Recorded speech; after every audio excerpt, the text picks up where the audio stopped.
Janavahu Girivaradhari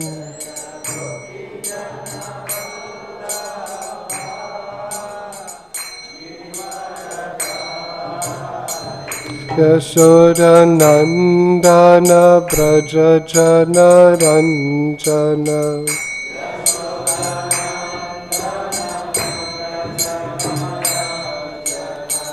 Yashoda Nandana Braja Jana Ranjana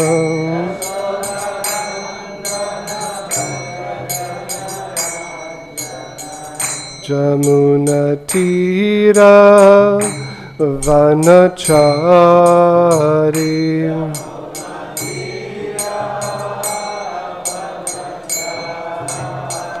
Jamuna Tira Vanachari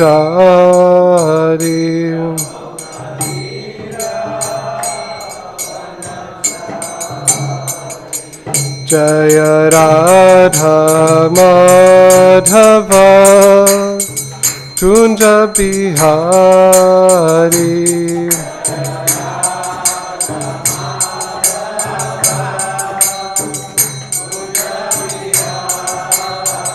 Jaya Radha Madhava Kunja Bihari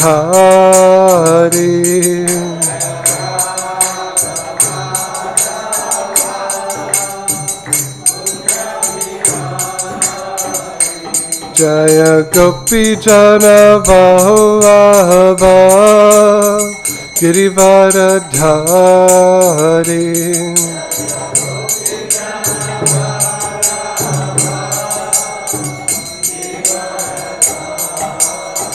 Yashoda Nandana Braja Jana Ranjana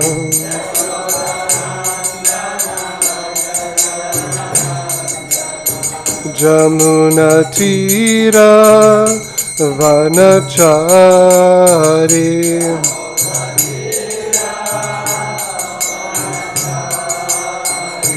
Jaya Radha Madhava Kunja Bihari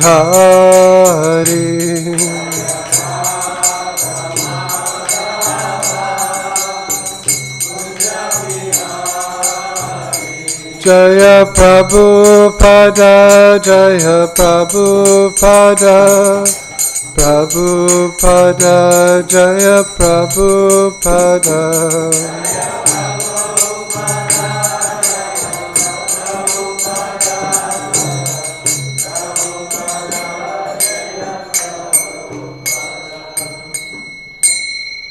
Jayam Vishnupad Paramahaṁsya Parivrajacacharya Ashtotara Srimad, His Divine Grace Srila A.C. Bhaktivedanta Swami Srila Prabhupada Ki Jayam Vishnupad Paramahaṁsya Parivrajacacharya Ashtotara Srimad, His Divine Grace Srila Bhakti Siddhanta Saraswati Thakur Srila Prabhupada Ki Jai Ananta Koti Vaishnava Vrinda Ki Jai. All glories to the assembled devotees.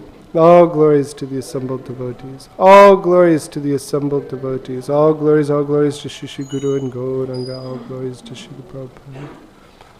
Hare Krishna Prasthana Bhutavai Radha.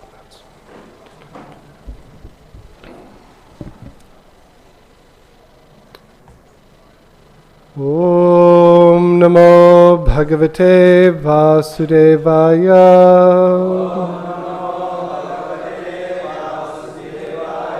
Om Namo Bhagavate Vasudevaya.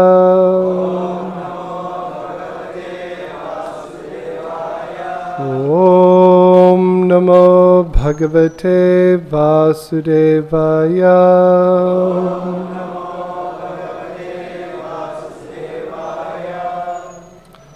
Hare Krishna. This morning we're reading from Srimad Bhagavatam, Canto 3. Chapter 22, titled The Marriage of Kardama Muni and Devahuti. We are on text 19. Ato bhajiṣye samayena sādhvīm yāvat tejo bibhṛyād ātmano me. Ato dharmān pāramahaṁsya-mukhyān. Śukla-proktān bahu manye vihiṁsrān. Ato bhajiṣye samayena sādhvīm. Yāvat tejo bibhṛyād ātmano me. Ato dharmān pāramahaṁsya-mukhyān. śukla-proktān bahu manye vihiṁsrān. Ato bhajiṣye samayena sādhvīm. Yāvat tejo bibhṛyād ātmano me. Ato dharmān pāramahaṁsya-mukhyān. śukla-proktān bahu manye vihiṁsrān.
Vaishnavis,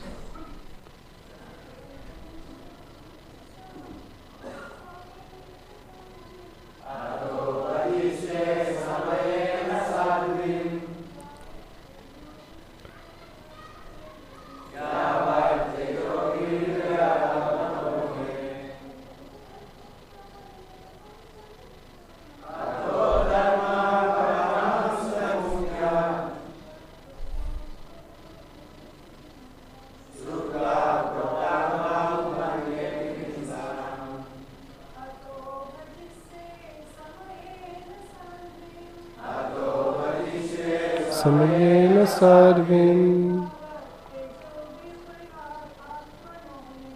Yāvat tejo bibhṛyād ātmano me. Ato dharmān pāramahaṁsya-mukhyān. śukla-proktān bahu manye vihiṁsrān. Synonyms: ataḥ, therefore. Bhajiṣye, I shall accept. Samayena, on the conditions. Sādhvīm, the chaste girl. Yāvat, until. Tejaḥ, semen. Bibhṛyāt, may bear. Ātmanaḥ, from my body. My, ataḥ, thereafter. Dharmān, the duties. Pāramahaṁsya-mukhyān, of the best of the paramahaṁsas. Śukla-proktān, spoken by Lord Viṣṇu. Bahu, much. Manye, I shall consider. Avihiṁsrān, free from envy. Translation and purport by His Divine Grace Srila A.C. Bhaktivedanta Swami Srila Prabhupada Ki Jai. Translation. Therefore, I shall accept this chaste girl as my wife, on the condition that after she bears semen from my body, I shall accept the life of devotional service accepted by the most perfect human beings. That process was described by Lord Viṣṇu. It is free from envy. Purport. Kardama Muni expressed his desire for a very beautiful wife to Emperor Swayambhuva and accepted the emperor's daughter for marriage. Kardama Muni was in the hermitage practicing complete celibacy as a brahmachari, and although he had the desire to marry, he did not want to be a householder for the whole span of his life because he was conversant with the Vedic principles of human life. According to Vedic principles, the first part of life should be utilized in brahmacharya for the development of character and spiritual qualities. In the next part of life, one may accept a wife and beget children, but one should not beget children like cats and dogs. Kardama Muni desired to beget a child who would be a ray of the Supreme Personality of Godhead.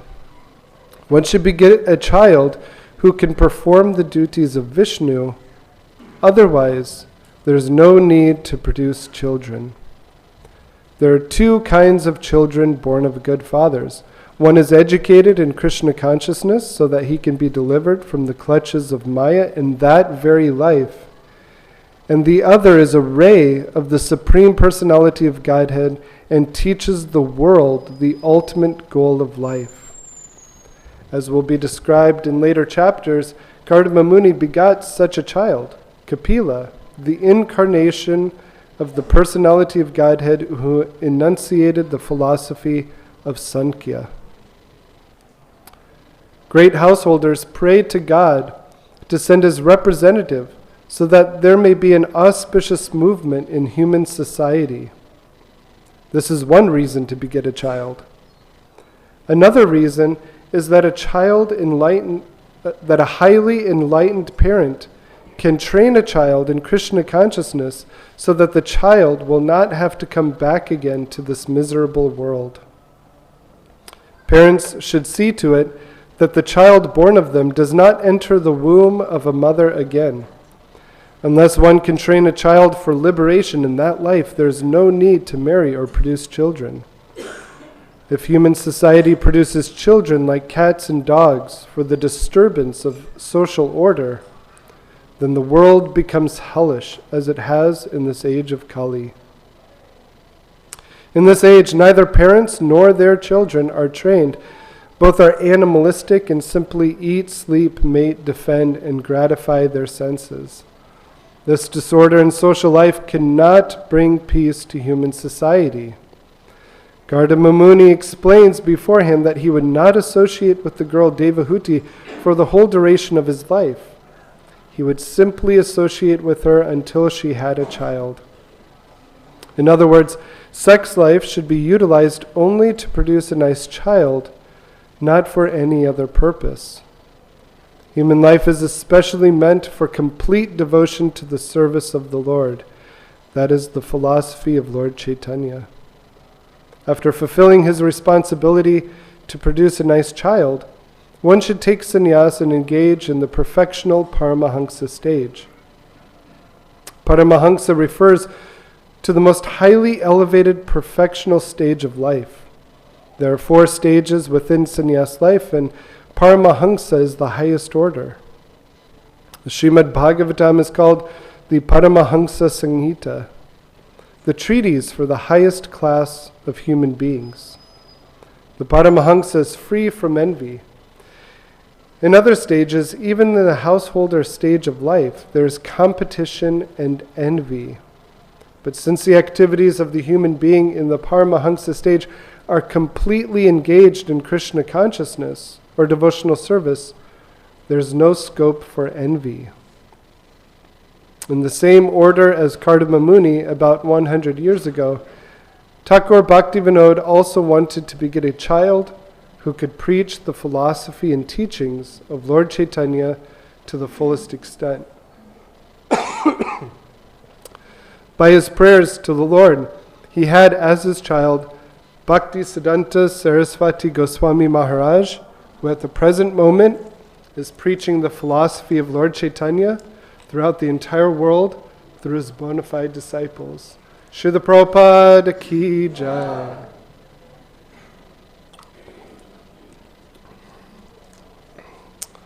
Om Ajnana-timirandasya Gananjana Shalakaya Chakshuran Militam Yena Tasmai Shri Gurave Namaha Shri Chaitanya Manobhishtam Stapitam Yena Bhutale Swayam Rupa Kadamayam Dadati Svapadantikam Vandeham Shri Guru Shri Yuta Parakamalam Shri Gurun Vaishnavanscha Shri Rupam Sagrajatam Sahagana Raghunatan Vitam Sadvaitam Savadutam Parijana Sahitam Krishna Chaitanya Devam Shri Radha Krishna Padan Sahagana Lalita Shri Vishakan Vitanscha He Krishna Karuna Sindho Dina Bandho Jagatpate Gopesha Gopika Kanta Radha Kanta Namostute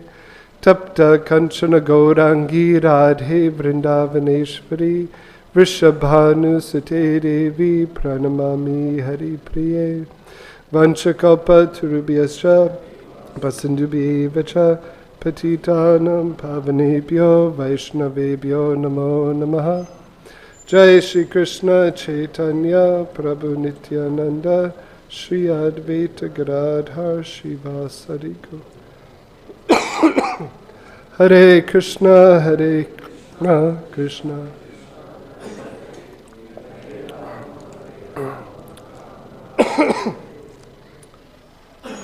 Hare Krishna. I first beg the blessings of the assembled Vaishnavas and Vaishnavis that I may be able to speak properly on our Gaudiya Vaishnava Siddhanta as given to us by our Guru and Parampara, especially focusing on the teachings of Srila Prabhupada. Thank you so much for giving me your kind attention. My name is Bala Gopal Das. I served in New Dwarka, Los Angeles for about 16 years, and then for about 9 years now, my wife and daughter and I, we've been serving in ISKCON Denver, Colorado, New Bhadrak Ashram.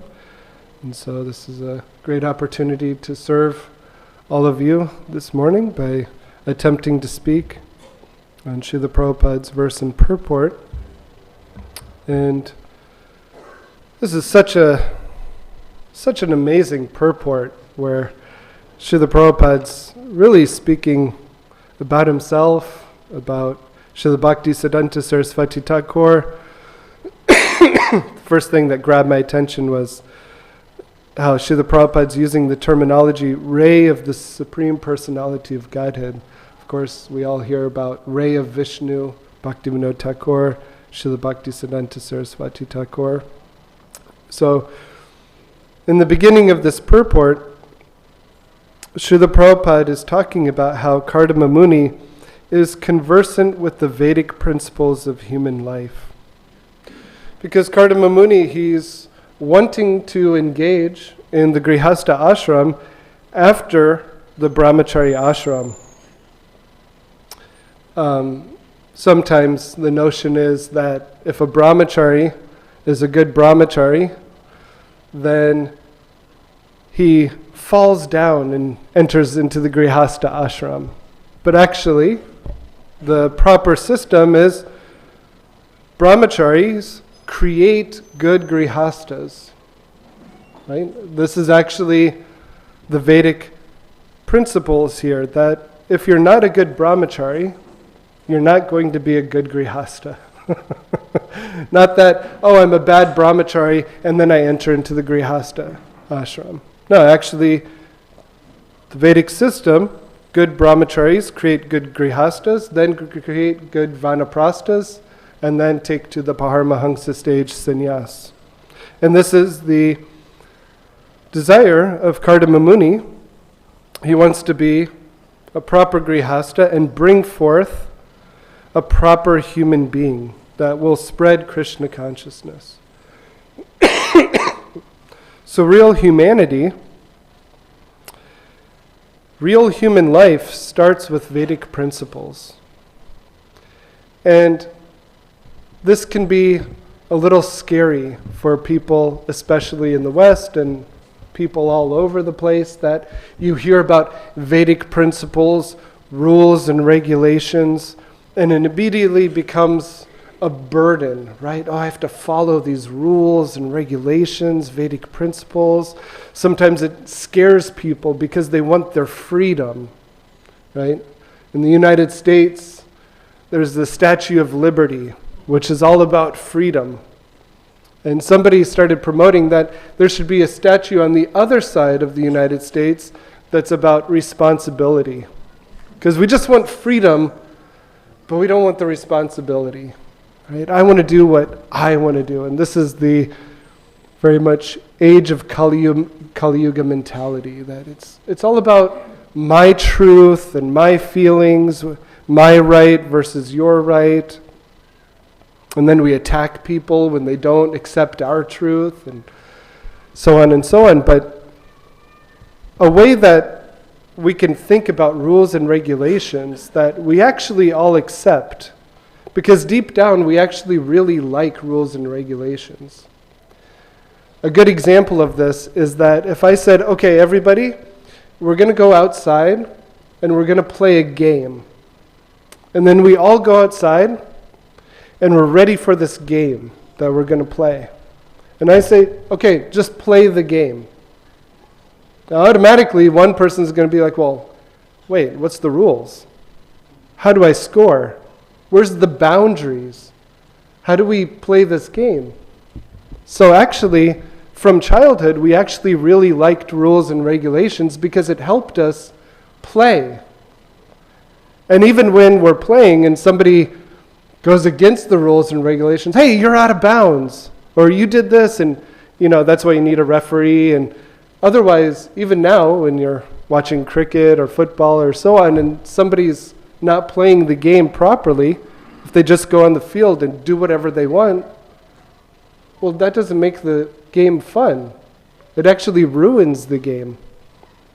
So people are seemingly against rules and regulations, but actually that's how we have fun in this material world from the beginning stage, is we're following this Vedic principle. Vedic principles. There's a term called vyatikrama. Right? How many have heard this term, vyatikrama?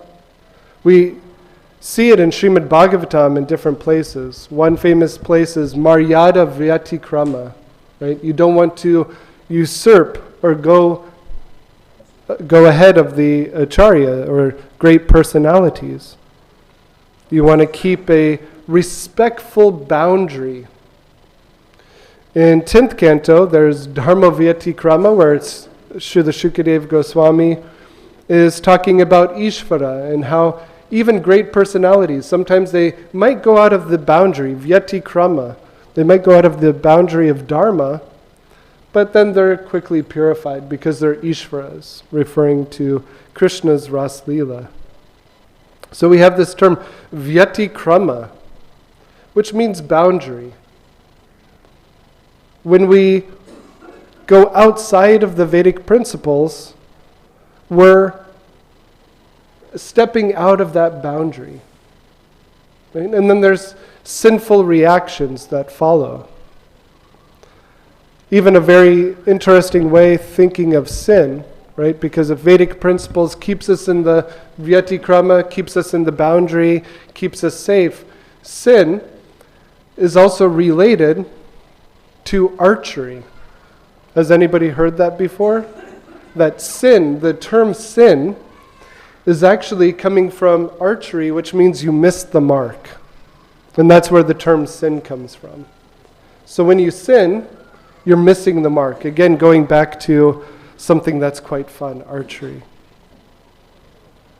So we have these rules and regulations, Vedic principles, which guides human life. Actually, human life starts at the Vedic principles. Srila Prabhupada in today's purport is speaking about how those who follow Vedic principles of the Grihastha ashram, they're wanting to bring forth children who will benefit the world, rather than those who are not following Vedic principles. They will bring forth children that will cause much distress. And when I was thinking about this purport and reflecting on it, and myself being a father, it's quite interesting the relationship that we have to have with our child to bring forth a consciousness that will want to attain liberation from this material world and also spread Krishna consciousness around. There's a certain love that parents have to give to their children. And so when we think about the relationships that we have in this world, Vaikuntha Nitai Prabhu, the other day giving class, he spoke about this kama. Right, so I'll throw 3 terms at you. Hopefully it won't be too much. But there's 3 terms in Latin that describe different phases of love in life, or different relationships of love. There's eros. Vaikuntha Nitai talking about this consuming, kama. Kama means, and eros means, I want to consume something, right? When we see babies, their first realization is anamaya, right? It's in relationship to food. And if you watch a baby, what does a baby do? They put everything in their mouth, right? Mothers have to be really worried about children putting things in their mouth and dirty and this and that. So, eros, kama, we have that desire to consume. We want to kind of become one with that love. It's a very, very low love. Actually, Sri Chaitanya Charitamrita describes kama prema, right? Iron and gold. So kama, it's very gross, very, very insignificant metal. Then there's philia. So eros, philia, and agape, but philia is brotherly love, where you're on an equal platform. Right? We could think of this as sakya, or even Ishvare tad arineshu balisheshu dvashachucha prema maitri kripopeksha yakaroti, that in terms of the madhyama adhikari, right, the intermediate level, we make 4 types of distinctions in relationships. Maitri, we make friendship with the devotees. Those who have prema maitri, they have love for Bhagavan. So philia, we have this sakya, this maitri, friendship, where you're on an equal platform. And it's quite dynamic because you can only be friends with those who are equal. Right? Even if a poor man and a rich man try to have a friendship, it doesn't really go well together. Right? Somebody has to be on an equal level to really understand you, and then you can understand them. Then we have agape, or prema, which is selfless love. And I heard agape recently explained in a very beautiful way. So even prema, agape, this selflessness, agape means that you're going to turn a non-person into a person. And that's a very interesting definition of love. That you're going to bring someone into personhood. When we think about this, it goes back to kind of that Vatsalya prem that Mother Yashoda has. Right? Mother Yashoda and Nanda Maharaj, they're seeing Krishna as their ordinary child, which is quite amazing to think about. The Supreme Personality of Godhead, he's become the dear child of Yashoda and Nanda, and they're concerned about his becoming a person in a certain way. Right? There's festivals that they observe for Krishna. They are the standard of Vatsalya Prem. And so Nanda Maharaj, Mother Yashoda, they're always concerned with Krishna's well-being and his behavior. They want him to be a proper person. Reflecting on Lord Chaitanya Mahaprabhu's Leela in Mayapur Dham, right? We see Mother Sachi, who is non-different than Yashoda. She's very concerned about Nimai. One day, she made all these sweetmeats for Nimai to eat. Just as Mother Yashoda would make sweets for Krishna. So she gave him all these sweetmeats, all these delicious things to eat. She went to do something, she came back and she found Nimai eating dirt. There's something about the Supreme Personality of Godhead eating dirt, huh? Just eternal Leela. Krishna, Lord Chaitanya, God for some reason wants to eat dirt. So Lord Nimai Pandit, little Nimai, he's eating dirt. And Sachi comes out, hi, what are you doing? I just delivered these sweetmeats and you're eating dirt. She's a mother, she's concerned. You're going to get sick. But Nimai says, well, the sweetmeats are just transformations of dirt. So you're giving me transformations of dirt? I can just eat dirt and then it'll be the same. Sachi Devi, what does she do? Why is my child speaking this Mayavad philosophy? So she's concerned not just with his physical well-being, but now she's concerned with her son's philosophy. I don't want him speaking Mayavad philosophy. So she starts teaching Nimai Achintya Beta Beta Tattva, that sweetmeats are a transformation of dirt that's actually healthy for us. If I need to transfer water, I can't just take water and pour it on a lump of dirt. I have to take a clay pot that will hold the water and then transfer it. And so she teaches him Achintya Beta Beta Tattva, and Nimai says, why have you not spoken this before to me? This is such a practical philosophy.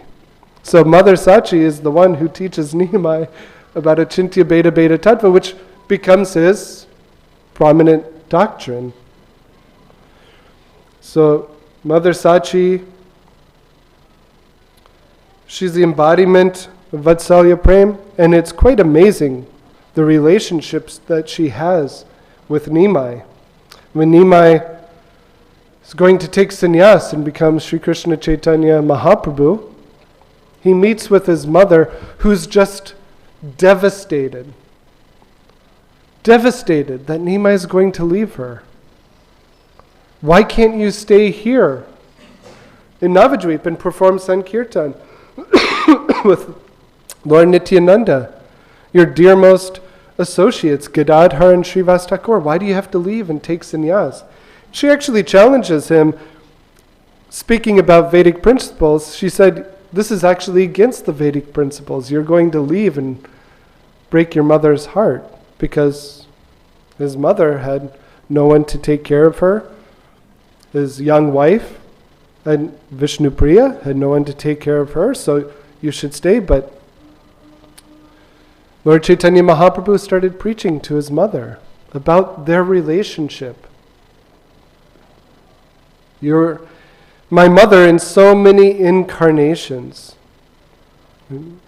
Devahuti being one of them, an angsa of Mother Sachi, Devahuti, Yashoda,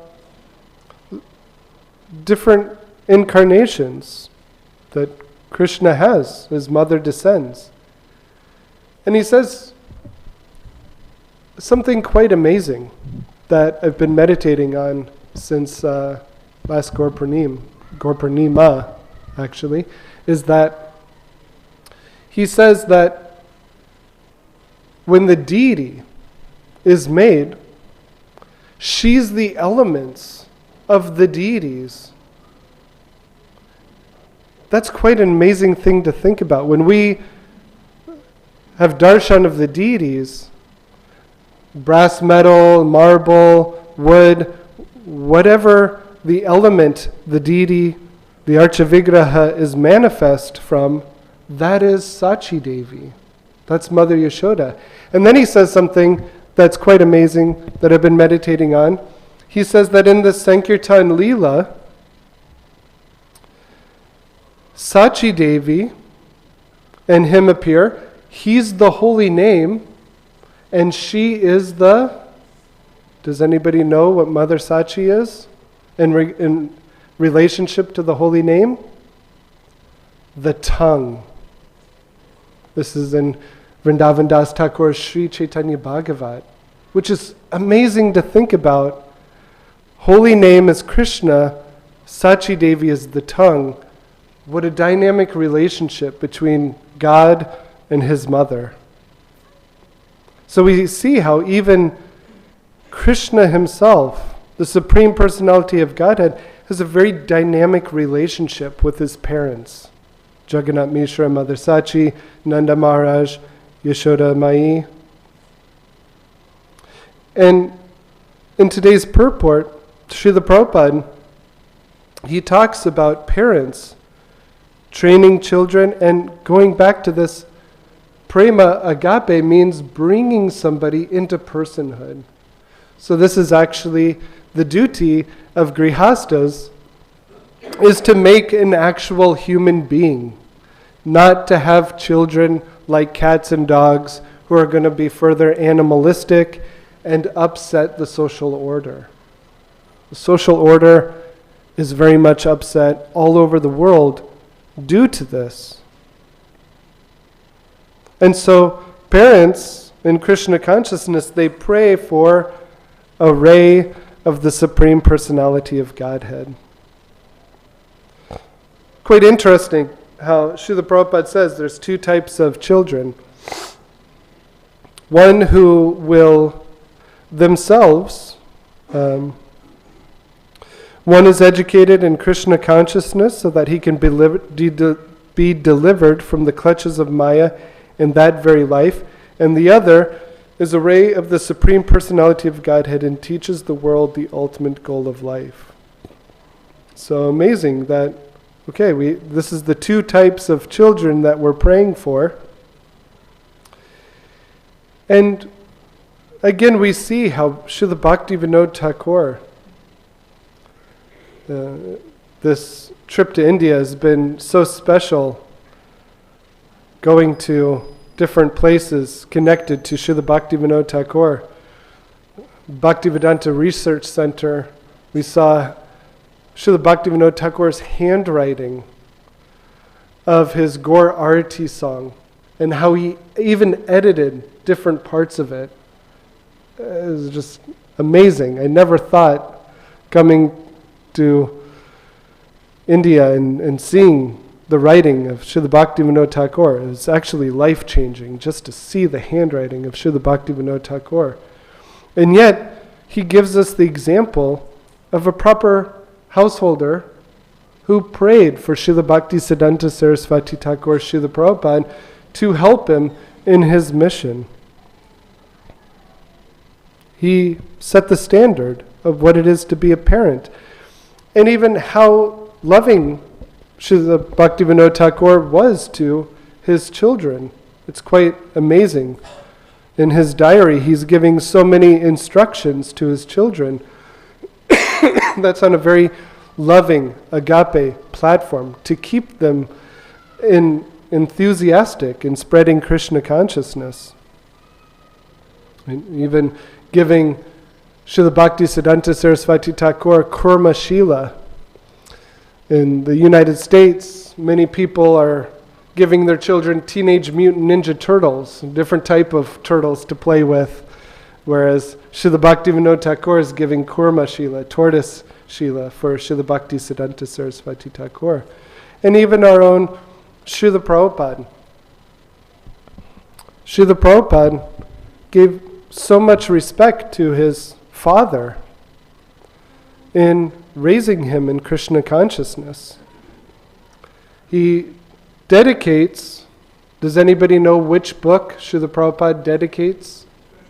Krishna book, right? He dedicates Krishna book to his father, Guru Mohan De, and in the last sentence he says, regarding his father, he was so kind to me, and I imbibed from him the ideas later on solidified by my spiritual master, the Eternal Father. So quite beautiful that he saw that Guru Mohan De paved the way as a father, giving him ideas that were later solidified by Srila Bhaktisiddhanta Saraswati Thakur. Now, we also have to be realistic as parents and not expect our child to automatically become a Paramahaṁsa Thakur that's going to deliver the entire world, right? Right? Sometimes devotees have this in their mind that, oh, I'm going to marry someone just like Devahuti, who's going to give me a Kapila Dev, and everything's going to be blissful in Krishna consciousness.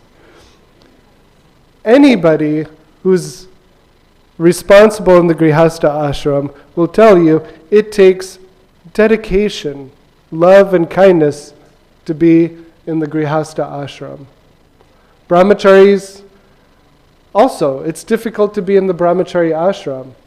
No Grihastha who's been through the Brahmachari ashram will say that Brahmachari is easy. No, Brahmachari is difficult. Grihastha ashram is difficult. Sannyas is difficult. All present different difficulties to the particular ashram. But especially in the Grihastha ashram, you're responsible for your children, your household, your wife. There's so many responsibilities. And there can be expectations that are not met that then create frustration. And even sometimes there could be resentment. Why did I get married? I should have just stayed a brahmachari and lived a happy life. But actually, over being a grihastha for over 20 years now, there is a sense of accomplishment in raising a child in Krishna consciousness that's very fruitful. Right? To see them grow up and actually become their own human being and have their own relationship to Krishna, whatever that may be, it's quite amazing to see that. But again, it takes a lot of dedication, a lot of frustrations, and responsibility. So Kardama Muni, he is a responsible personality because again, he's guided by Vedic principles. So again, human life starts with Vedic principles, doesn't have to be a burden, it can be a game that we all enjoy.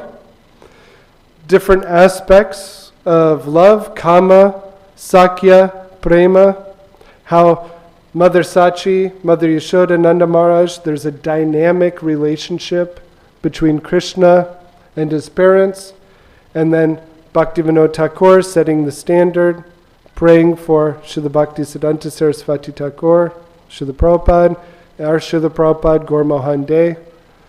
It's a very dynamic purport. I'm sure there's much more that can be said, but I'll stop here and see if there's any reflections, any questions about what was said today. Thank you for your kind attention.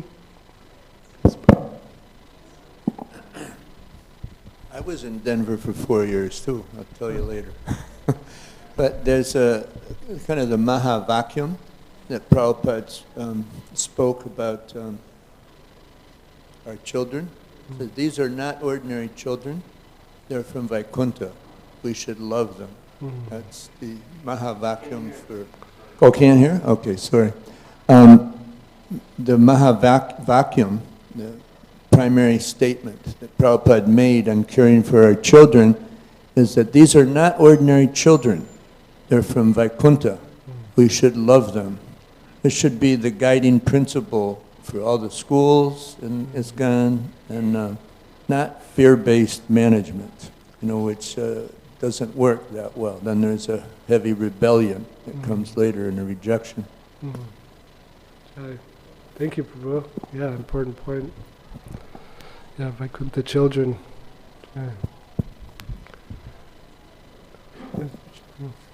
In the purport, Srila Prabhupada says at the last that by his prayers to the Lord, he had as his child Bhaktisiddhanta Saraswati Goswami Maharaj, who at the present moment is preaching the philosophy of Lord Chaitanya throughout the entire world through his bona fide disciples. It's a plural. As far as I know, there is only single person who has done that. So can you explain what does this disciples mean? What does Prabhupada mean? Yeah, that's very interesting. And I don't want to conjecture too much. I'm a very conditioned soul, so I don't want to speculate too much on what Srila Prabhupada means. But from my understanding, and please correct me, I could be definitely wrong, but I feel like what Srila Prabhupada is referring to is himself and then Srila Prabhupada's disciples. Is Rameshwara Prabhu?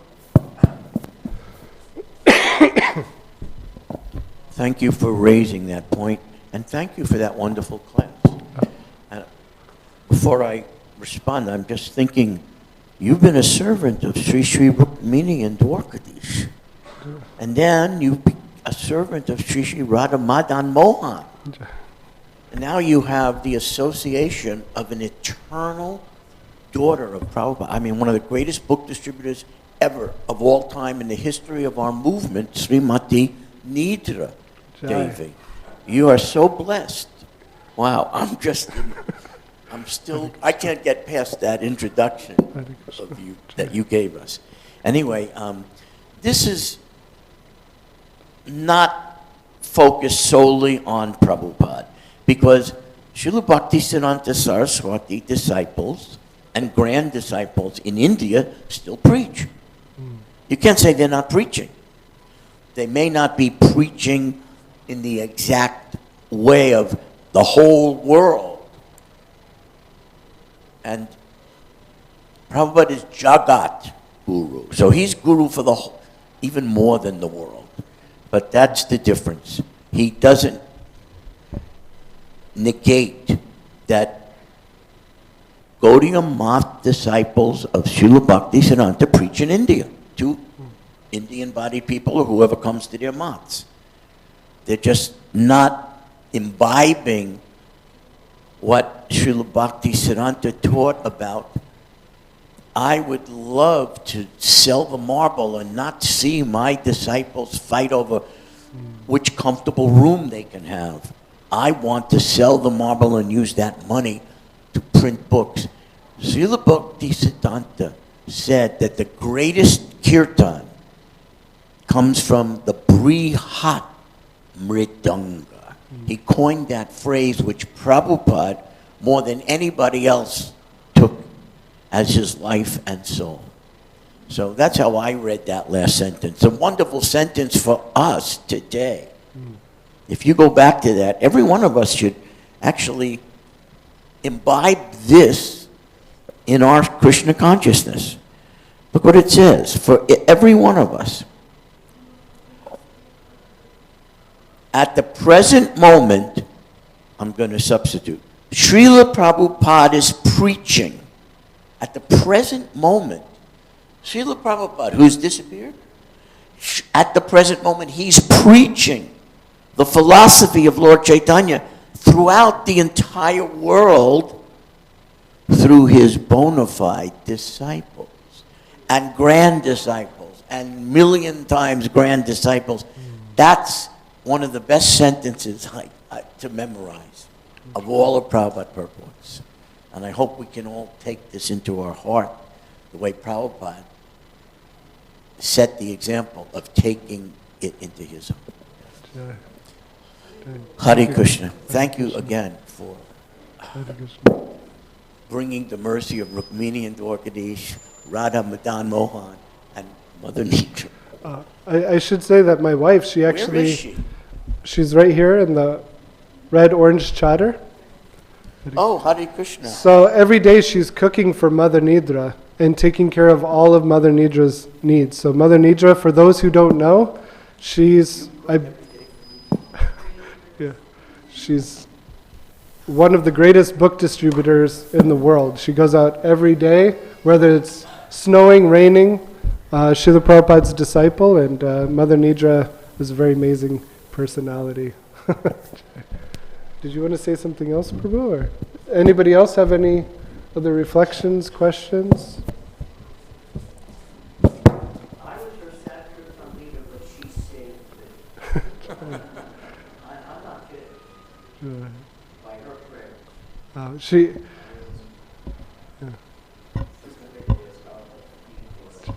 We get to talk a lot about yourselves, Favas Prabhu, and others. So yeah, Jai.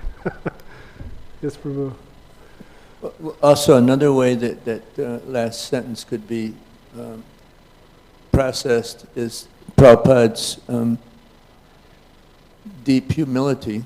That's one thing. But then also, like as Rameshwar Prabhu brought out, is that I didn't take Diksha from Srila Prabhupada, but I gave my heart to him. I almost took Diksha from him. If he'd come to New York, I would have. But the point is that we can take that, from the previous acharyas, we can take tremendous direction and shelter, and move ahead very powerfully in our devotional advancement. So, yeah. Okay. Thank you, Prabhu. It's fluctuating a little bit, but I've been coordinating the services, doing Pujari Seva, cooking, basically doing everything. Yeah. So I'll see you all in Denver sometime soon. Thank you so much for your kind attention. Please forgive my many, many faults. Vanchakalpatarubhyascha kripa sindhubhya vacha patitanam pavanebhyo vaishnavebhyo namo namaha. Grantara Srimad Bhagavatam.